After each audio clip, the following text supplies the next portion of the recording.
Well, first thing is there's a lot of talk about whether the Dodge layoffs is going to impact this report. Well, I personally don't think it's going to. You have, 75,000 people who accepted the resignation program. Well, they're going to count employed until September. And those who got laid off, say 50,000 probationary employees, they're also going to very likely count employed in February and in March, assuming they get paid severance. And the survey week is also conducted in the week that includes 12th of the month, and most layoffs started after mid-February. Well, second thing is there's a lot of growth scare going on in the U.S. So if we were to get a major downside surprise in this report, that could really intensify those fears. I think the markets will closely watch this report. What would a major downside surprise look like? I think a downside surprise would be like a 50,000 jobs added, and it's like 4.2% unemployment rate.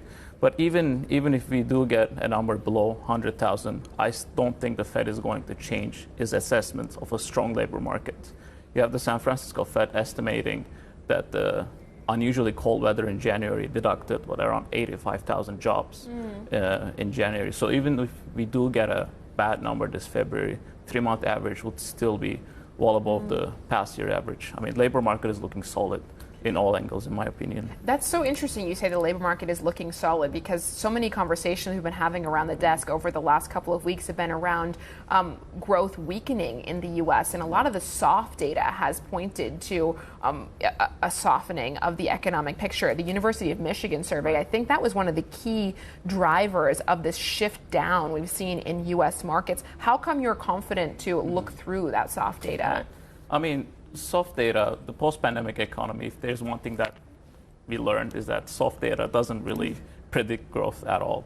I mean, University of Michigan, Conference Board Consumer Confidence, it's back to where it started last year, end of 2023. I mean, in 2024, consumer spending ended up doing all the heavy lifting in the U.S. economy. And it's just that when you look at the headline data, like you said, there's a lot of downside misses. So, for example, Challenger layoffs. Challenger announced job cuts yesterday showed the highest layoffs since July 2020, the worst February since 2009. So when you just look at the headline, it is easy to form these stagflation recession fears. But when you just do dig into the details a little bit, when you do a little bit of a detective work, you do see that the details are actually much more positive. Like for example, the Challenger announced job cuts. Almost all of it is due to like a one-off bankruptcy, one-off retail job cuts, and also the Dodge layoffs. I mean, even in an extreme scenario where U.S.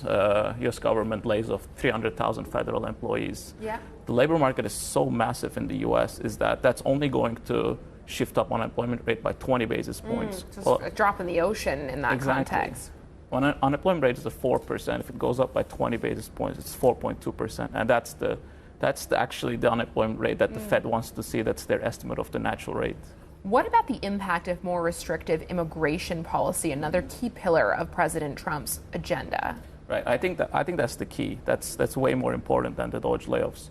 Since pandemic, it's immigration. It's like illegal immigrant. It's immigration who drove all the gains in the labor force. When you get last year, you have 50,000 jobs added by federal employees, but close to above 1 million, more than half of the job gains comes from immigration. Immigration is a key source of labor supply in the U.S. The labor market is so dependent on it. So restrictive immigration policy works as a negative supply shock, which could push up wage growth and really tighten the labor market. I think the biggest concern that the markets and people should have is on to look at immigration, because we already see it slowing down. You have to look at the border encounters data that's slowing down.